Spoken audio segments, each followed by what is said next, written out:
नमस्कार दोस्तों, स्वागत है आपका ITI पेपर्स में। दोस्तों आज हम इलेक्ट्रीशियन के कुछ क्वेश्चंस करने वाले हैं। ये क्वेश्चंस आपके आने वाले एग्जाम्स जैसे कॉम्पिटिटिव एग्जाम और सेमेस्टर एग्जाम दोनों में हेल्प करेंगे। तो चलिए क्वेश्चन स्टार्ट करते हैं। क्वेश्चन नंबर 1 है, which material has the highest electrical conductivity? किस पदार्थ की विद्युत चालकता सबसे अधिक होती है? आपके ऑप्शन है ए स्टील, बी सिल्वर, सी एल्यूमिनियम, डी लेड। इसमें जितने भी आपके गिवन ऑप्शंस हैं उसमें सिल्वर की कंडक्टिविटी सबसे ज़्यादा होती है। और नॉर्मली भी अगर आप देखेंगे किसी भी मेटल का तो उसमें सबसे ज़्यादा कंडक्टिविटी आपको सिल्वर में ही मिलेगी। सिल्वर की कंडक्टिविटी का मान क्या होता है? वो होता है आपका अराउंड 6.30 इंटू 10⁻⁷। इसका राइट आंसर होगा option number B. Question number 2 है, which of the following is reduced by laminating the core of a transformer? Transformer के कोर को लैमिनेट करने से निम्नलिखित में से क्या कम हो जाता है? आपके ऑप्शन है A copper loss, B mechanical loss, C eddy current loss, D hysteresis loss. जब भी मैग्नेटिक फील्ड में कोई चेंजेस आएंगे उस कारण से एडी करंट प्रोड्यूस होगा। और एडी करंट प्रोड्यूस होने का मेन कारण क्या होता है? जब भी कंडक्टर किसी मैग्नेटिक फील्ड के अंदर मूव करता है तो ईएमएफ जनरेट होता है। ईएमएफ जनरेट होने के साथ साथ एडी करंट भी प्रोड्यूस होता है दोस्तों। और एडी करंट प्रोड्यूस होने की वजह से ट्रांसफॉर्मर में लॉसेस बढ़ जाते हैं, हीटिंग बढ़ जाती है और एफिशिएंसी इसकी कम हो जाती है। इसलिए बहुत ज़रूरी होता है दोस्तों कि हम एडी करंट लॉसेस को मिनिमाइज़ कर सकें। अब इसको मिनिमाइज़ करने के लिए हम क्या करते हैं? हम ट्रांसफॉर्मर कोर को थिन लेयर में डिवाइड कर देते हैं, जिसकी वजह से उसका क्रॉस सेक्शन एरिया, कोर का क्रॉस सेक्शन एरिया कम हो जाता है और एडी करंट लॉसेस भी कम हो जाते हैं। क्योंकि AD current losses directly proportional होते हैं थिकनेस ऑफ मटेरियल के। तो अगर हम जितनी ज़्यादा थिकनेस ऑफ मटेरियल कम करेंगे, यानी कि पहले ट्रांसफॉर्मर किसी एक पूरे मटेरियल का बना हुआ था, अब हमने क्या करा है, इसके बीच में cross section area thin layer से इसको डिवाइड कर दिया है। तो जो इफेक्टिव क्रॉस सेक्शन होगा इसका वो कम हो जाएगा, जिसकी वजह से एडी करंट लॉसेस भी आपके कम हो जाएंगे। और क्योंकि ये दोनों प्रोपोर्शनल होते हैं तो ओवरऑल एडी करंट आपका रिड्यूस हो जाएगा। तो क्वेश्चन में पूछा गया है कि विच of the following is reduce by laminating the core? Core को लैमिनेट करके क्या चीज को हम कम कर सकते हैं, किस हानि को हम रिड्यूस कर सकते हैं? हम एडी करंट लॉसेस को रिड्यूस कर सकते हैं। ऑप्शन नंबर सी इसका राइट ऑप्शन होगा। क्वेश्चन नंबर 3 है, 1000 watt power supply would use dash as a filter capacitor? 1000 volt शक्ति आपूर्ति में किस प्रकार के संधारित्र का उपयोग किया जाना चाहिए? आपके ऑप्शन है A paper capacitor, B air capacitor, C mica capacitor, D electrolytic capacitor. देखिए पेपर कैपेसिटर की रेटिंग होती है 300 पिकोफैरेड से लेकर 4 माइक्रोफैरेड तक, और इसकी जो वोल्टेज रेंज होती है वो अराउंड 2000 वोल्ट तक होती है। अगर आप बात करें एयर कैपेसिटर की तो जो इसकी वोल्टेज रेंज होती है वो अराउंड 150 to 700 तक होती है। माइका कैपेसिटर की वोल्टेज रेंज काफ़ी ज़्यादा हाई होती है, अप टू 10,000 वोल्ट। और वहीं बात करें हम इलेक्ट्रोलाइटिक कैपेसिटर की, इसकी जो वोल्टेज रेंज होती है वो अराउंड 400 वोल्ट तक होती है। तो अगर आप देखेंगे 1000 वोल्ट शक्ति के लिए हमें कौन सा कैपेसिटर यूज करना पड़ेगा? 1000 वोल्ट शक्ति के लिए हमें जो कैपेसिटर यूज करना पड़ेगा वो पेपर कैपेसिटर यूज करना पड़ेगा, क्योंकि इसकी रेंज 1000 से लेके 2000 के बीच में होती है। सो ऑप्शन नंबर ए इसका राइट आंसर होगा। क्वेश्चन नंबर 4 है, which of the following device is use to facilitate rotational movement in one direction only and to prevent movement in the opposite direction? निम्नलिखित में से किस उपकरण का उपयोग केवल एक दिशा में घूर्णी गति की सुविधा देने और विपरीत दिशा में गति को रोकने के लिए किया जाता है? आपके ऑप्शन है A file, B wrenches, C screwdriver, D spanner. Wrenches एक ऐसा डिवाइस है, एक ऐसा उपकरण है जो केवल एक दिशा में घूर्णी गति की सुविधा को प्रदान करता है। जैसा आप डायग्राम में देख सकते हैं दोस्तों, इस टूल का नाम है रैचेटिंग रेंच। इसकी मदद से क्या कर सकते हैं, हम किसी एक दिशा में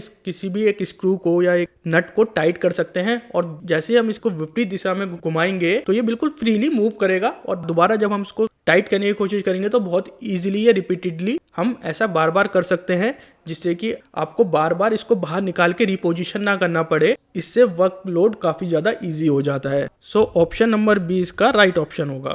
क्वेश्चन नंबर 5 है, द नंबर 1100101 इज अ संख्या 1100101 क्या है? आपके ऑप्शन है hexadecimal number, B binary number, C decimal number, D octal number. जो ये नंबर आपको गिवन है 1100101, ये बाइनरी नंबर को दर्शाता है। और बाइनरी नंबर क्या होता है दोस्तों? कंप्यूटर लैंग्वेज होती है, क्योंकि कंप्यूटर लैंग्वेज केवल 2 ही चीजें समझता है, या तो वो 0 समझता है या वो 1 समझता है। 1 हमारा ऑन स्टेट दर्शाता है बाइनरी में, और 0 हमारा ऑफ स्टेट को दर्शाता है। सो इसका राइट ऑप्शन होगा दोस्तों the number 1100101 is a binary number. Option number B इसका राइट ऑप्शन होगा। क्वेश्चन नंबर 6 है Ohm's law can be applied to.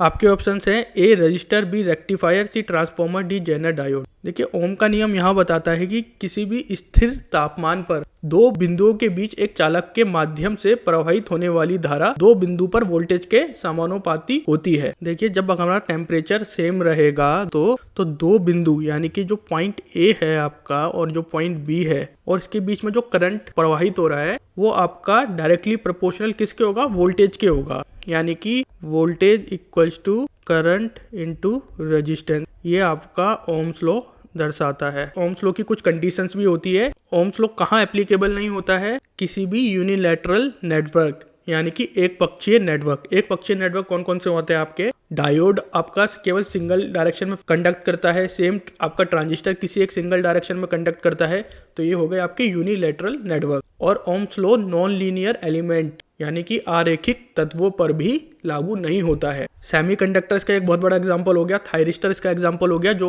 Non linear element होते हैं। तो ओम्स लॉ किस में एप्लीकेबल होता है, ओम्स लॉ आपका रजिस्टर में एप्लीकेबल होता है। ऑप्शन नंबर ए आपका राइट आंसर होगा। क्वेश्चन नंबर 7 है what happen when an alternator is said to be over excited. जब एक प्रतिवर्तक को अति उत्तेजित कहा जाता है तब क्या होता है।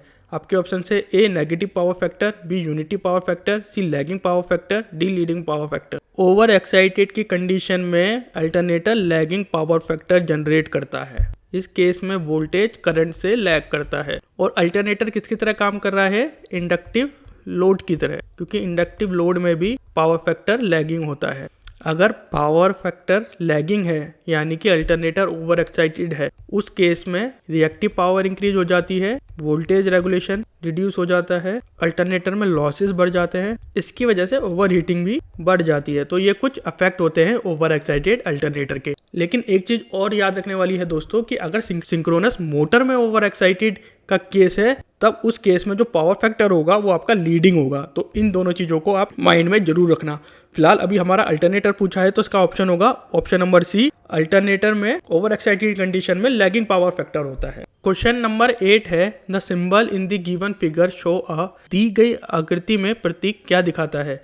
आपके ऑप्शन है A servo motor, B 3 phase induction motor, C synchronous motor, D DC motor. दी गई आकृति डीसी मोटर को दर्शाती है। अभी हम कुछ और आकृति को देख लेते हैं। जैसे कि एक जेनरिक मोटर है, सिंपल एक मोटर का जो डायग्राम होता है, जो सिंबल होता है वो कुछ ऐसा होता है। डीसी मोटर में आपकी ये दो लाइन होगी, एक पूरी लाइन होगी और एक डैश लाइन होगी। ये डीसी मोटर दर्शाती है। डीसी मोटर को हम इस सिंबल से भी दर्शा सकते हैं। लीनियर मोटर का सिंबल आपका कुछ इस तरह का होता है। स्टेपर मोटर का सिंबल ये होता है। Single phase AC series motor का सिंबल आपका ये वाला सिंबल है। डीसी सीरीज मोटर का फिर से डैश लाइन ये वाला सिंबल। तो कुछ सिंबल आप इसमें से वीडियो को पॉज करके देख सकते हैं। सो ये वाला जो सिंबल है दोस्तों वो आपका डीसी मोटर का है। और स्पेसिफिकली अगर बात करें डीसी मोटर में, कौन सी DC motor, single phase DC motor, इसका सिंबल है दोस्तों। ऑप्शन नंबर डी इसका राइट ऑप्शन होगा। क्वेश्चन नंबर 9 है Ohm's law state that. Ohm का नियम क्या बताता है। आपके ऑप्शन है R equals to I into V, V equals to R upon आई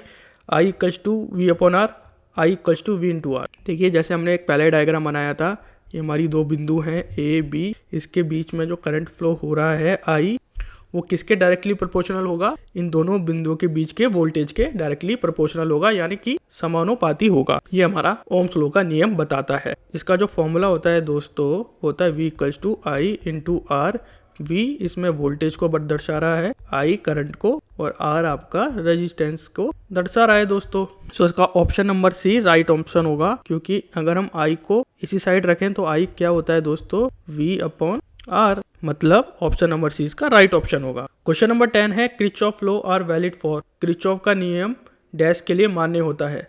आपके ऑप्शन हैं A linear circuit, non linear circuit, C both linear and non linear circuit, D only passive circuit. अभी दोस्तों हमने एक क्वेश्चन करा था Ohm's law का। Ohm's law का जो नियम होता है वो केवल लीनियर सर्किट पे अप्लाई होता है, लेकिन जो किरचॉफ लॉस होते हैं, जो किरचॉफ के नियम होते हैं, वो आपके both linear and non linear circuit पे अप्लाई होते हैं। किरचॉफ के दो नियम होते हैं दोस्तों, एक होता है किरचॉफ करंट लॉ और जो सेकंड होता है वो होता है Kirchhoff voltage law. Kirchhoff current law आवेश के संरक्षण पर आधारित होता है और किरचॉफ वोल्टेज लॉ ऊर्जा के संरक्षण पर आधारित होता है। सो ऑप्शन नंबर सी इसका राइट ऑप्शन होगा। क्वेश्चन नंबर 11 है which of the following motor is used in house hold refrigerator. निम्नलिखित में से किस मोटर का उपयोग घरेलू रेफ्रिजरेटर में किया जाता है। आपके ऑप्शन है A synchronous motor, B DC shunt motor, C 3 phase induction motor, D single phase induction motor. इस चीज को आप याद रखना दोस्तों, मोस्टली जो हाउस होल्ड पर्पज के लिए यूज होने वाली मोटर है वो आपकी सिंगल फेस एसी मोटर है या सिंगल फेस इंडक्शन मोटर। अब हम कुछ इसकी एप्लीकेशंस को देख लेते हैं। देखिए स्प्लिट फेस मोटर आपकी कहाँ कहाँ यूज होती है। स्मॉल ड्रिल प्रेस में यूज होती है, ग्राइंडर में यूज होती है, कन्वेयर में यूज होती है, वॉशिंग मशीन में यूज होती है। कैपेसिटर रन मोटर आपकी compressor, conveyor, refrigerator, air conditioner और सीलिंग फैन में यूज होती है। शेडेड पोल मोटर कहाँ यूज होती है दोस्तों, वो आपकी हेयर ड्रायर में, टॉयज में, record player, small fans, electric clocks में यूज होती है। सेम आपकी एसी सीरीज मोटर आपकी swing machine, kitchen application, table fan, food mixer, vacuum cleaner आदि में यूज होती है। तो जितनी भी आपकी सिंगल फेस मोटर ने देखिए कितनी कितनी अलग अलग एप्लीकेशन में यूज हो रही है और ये सारे किस पर्पस में यूज होते हैं दोस्तों, ये सारे आपके हाउस होल्ड अप्लायंसेस में यूज होते हैं। सो रेफ्रिजरेटर में कौन सी मोटर यूज हो रही है, वो आपकी single phase induction motor use हो रही है। ऑप्शन नंबर डी इसका राइट ऑप्शन होगा। क्वेश्चन नंबर 12 है in Fleming left hand rule thumb always represent direction of. Fleming के बाएं हाथ के नियम में अंगूठा हमेशा किस दिशा का प्रतिनिधित्व करता है। आपके ऑप्शन है current flow, B induced EMF, C magnetic field, D mechanical force. Fleming का बाएं हाथ का नियम क्या कहता है दोस्तों कि यदि हम अंगूठे को, मध्यम उंगली को और तर्जनी उंगली को एक दूसरे के परपेंडिकुलर यानी कि लंबवत व्यवस्थित करते हैं तो अंगूठा आपका बल की दिशा को बताता है, तर्जनी उंगली आपकी चुंबकीय की दिशा को दर्शाती है और मध्यम उंगली आपकी विद्युत धारा की दिशा को दर्शाती है। तो यही फ्लेमिंग का बाएं हाथ का नियम आपका बताता है। अभी क्वेश्चन में क्या पूछा गया था कि हमें थंब का बताना था, यानी कि अंगूठा किस दिशा का प्रतिनिधित्व करता है। अंगूठा मैकेनिकल फोर्स यानी कि बल की दिशा को दर्शाता है। ऑप्शन नंबर डी इसका राइट ऑप्शन होगा। दोस्तों वीडियो को पॉज कर लेना और ये जो नंबर्स हैं इन नंबर्स को आप देख लेना कि कौन सा नंबर किस कलर को दर्शा रहा है। देखिए जो फर्स्ट 2 बैंड होते हैं वो इंडिकेट करते हैं आपकी डिजिट को। एक हम रैंडमली एक वैल्यू ले रहे हैं 10 × 10⁻³ ये कोई रजिस्टर है। ये शुरू की 2 वैल्यू होंगी, ये डिजिट बताएंगी, यानी कि डिजिट जो है ये वाली डिजिट यानी कि ब्राउन, क्योंकि ब्राउन में 1 है और रेड में 2 है तो ब्राउन रेड कुछ इस तरीके से बताया जाता है। तो अभी क्वेश्चन में क्या पूछा गया है, 1.5 ओम के बारे में पूछा गया है। अब 1.5 में पॉइंट है, हमें पॉइंट को हटाना है तो इसको किस तरह से लिख सकते हैं हम दोस्तों, 15 / 10 और 115 × 10⁻⁻1 ओम, इस तरह से लिखा जा सकता है दोस्तों। अब जो 1 है वो किसको दर्शाता है, ब्राउन को दर्शाता है, तो ये ब्राउन हो गया आपका। 5 किसको दर्शा रहा है दोस्तों, ग्रीन को दर्शा रहा है, तो ये इसके बाद ग्रीन आ गया। और हमारे पास जो मल्टीप्लायर है 10⁻⁻1, अगर आप इसमें से देखेंगे जो 10⁻⁻1 गोल्ड को दर्शा रहा है तो हमने गोल्ड लिख दिया। ये दोस्तों इसका राइट आंसर होगा, ब्राउन, ग्रीन, गोल्ड।